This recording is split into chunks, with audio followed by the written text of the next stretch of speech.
If you ever lost someone, you understand the feeling of the world suddenly becoming frighteningly quiet. So quiet that if you pause for even a moment, the pain rises and floods in. Daniel is standing inside that quiet. 3 weeks ago, his wife, Emma, died from a sudden stroke. The funeral is over. The flowers have withered. Friends have returned to their own lives. And now he stands alone in this kitchen, the place where her voice used to live in every corner. Her morning greetings, the way she would cook and tell stories from the hospital at the same time, the little bursts of laughter when she spilled flour on his shirt and apologized with a kiss. Now there is nothing, only pale yellow light falling on a spotless countertop, one empty chair, and a silence so thick he can hear the wall clock ticking each beat. Daniel has tried to look okay in front of everyone. He said thank you when they hugged him. He nodded when they said, "You'll be all right." But no one tells you what to do when night comes and the house returns to its true shape, a place without Emma. He opens the fridge, closes it, opens a drawer, closes it, as if his hands need something to do, so he doesn't have to stand still inside this quiet, because he's afraid. Not afraid of memories, but afraid that if he stops, the pain of losing his wife will swallow him whole. Every evening, the moment the light begins to dim, his throat tightens. Daytime is easier. He goes to work, answers emails, drives on the freeway, passes the bakery Emma loved to visit every Saturday. In the day, he still has something to hold on to, schedules, tasks, people to meet. But once he gets home, once he lays his keys on the table, once he slips off his shoes, the kitchen appears like a cave. It doesn't do anything. It's simply empty. But that emptiness makes his heart drop. Some nights, Daniel stands a long time in front of the stove, staring at a pot he hasn't washed since morning. Emma used to stand beside him while he did dishes, drying her hands and saying, "Leave it there, I'll do it later."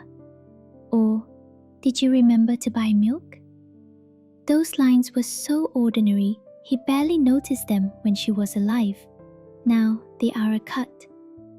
Another time, he opened the cabinet under the sink and saw the apron Emma always wore, still there. A faint trace of the familiar dish soap scent lingered on it. He picked it up and went completely still. For 1 second, he wanted to call out, "Emma," but the sound stuck in his throat. And he understood. The person he wanted to call would never answer again. He hates the silence. He turns on the TV just to hear human voices, plays podcasts non-stop, even turns on the radio while showering. Not because he wants to listen, but because he can't bear hearing his own breathing in a house without Emma.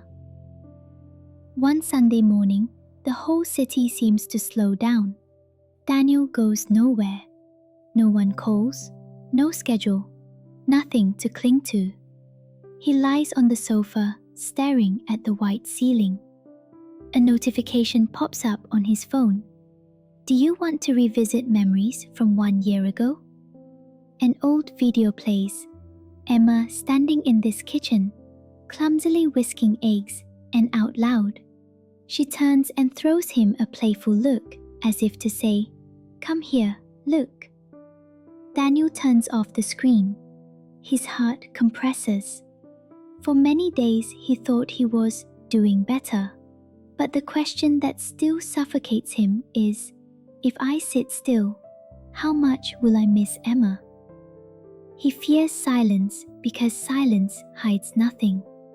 In silence, he sees her empty chair clearly, sees the place she used to stand looking out the window, sees her cup still on the rack, untouched. as if no one dares to move it. Silence doesn't make the hurt bigger, but it doesn't let him run, and that is what he fears most. One afternoon, he drives without thinking to a park near home. Not to relax, just to escape the kitchen. Gray sky, cold wind. He sits on a wooden bench watching the lake. An old man nearby is feeding ducks, sprinkling tiny crumbs like a ritual.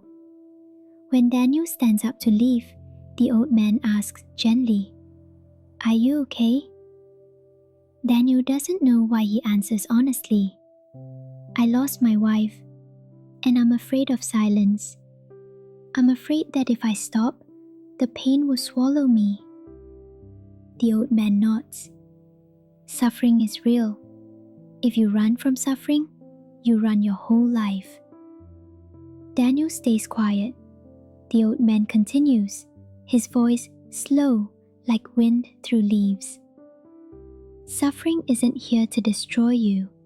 It comes to show you how deep your love is. He pauses, looking straight at Daniel. You're not afraid of silence. You're afraid of living on without her. But living on is the only way for love to remain. Then he adds softly, like placing a hand on Daniel's shoulder. This pain isn't your fault. It's just love trying to find a place to stay. Daniel looks at the lake. The ripples don't try to disappear. They come and they go. For the first time, he understands. This pain isn't a hole to avoid. It's part of the truth. And accepting the truth isn't surrender. It's the beginning of living.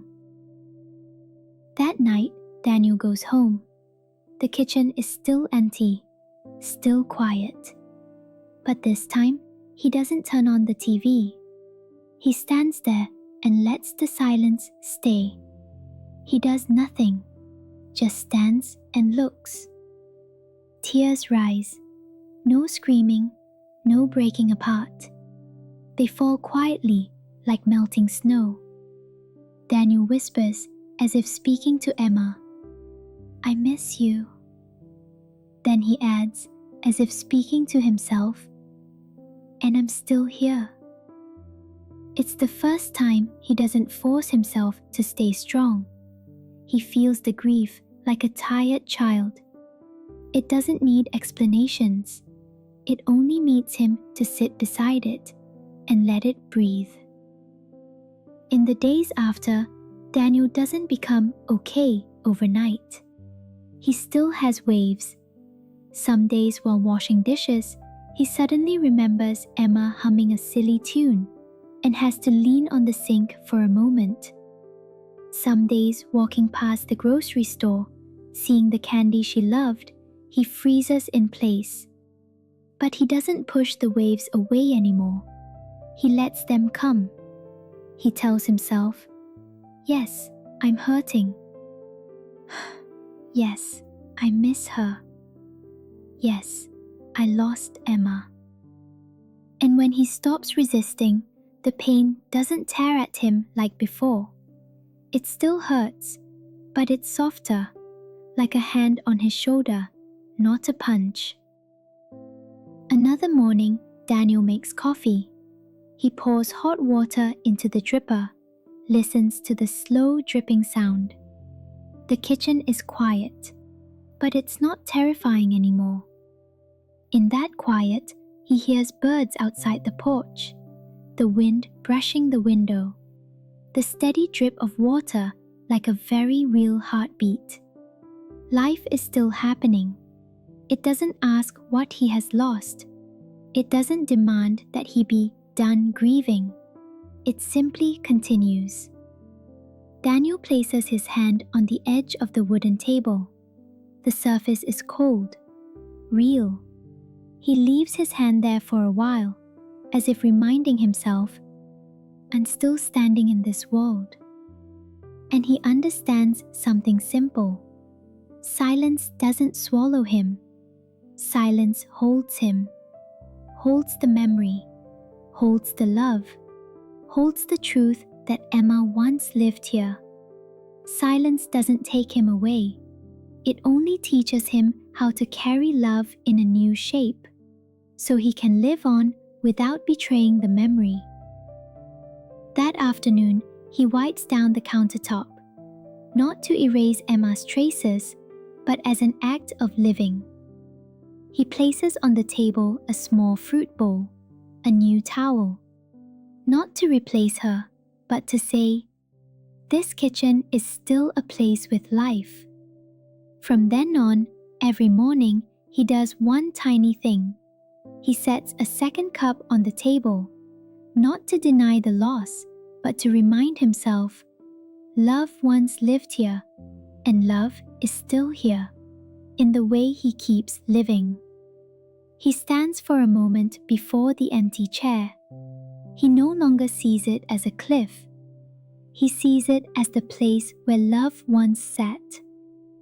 Daniel knows the grief will visit many more times, but now, instead of running, he learns to look straight at it, then set it down like setting a ball back in its rightful place.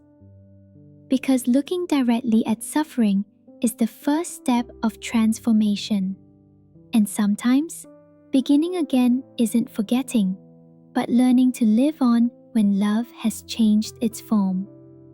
In the silence, he begins again, gentle, true, and enough.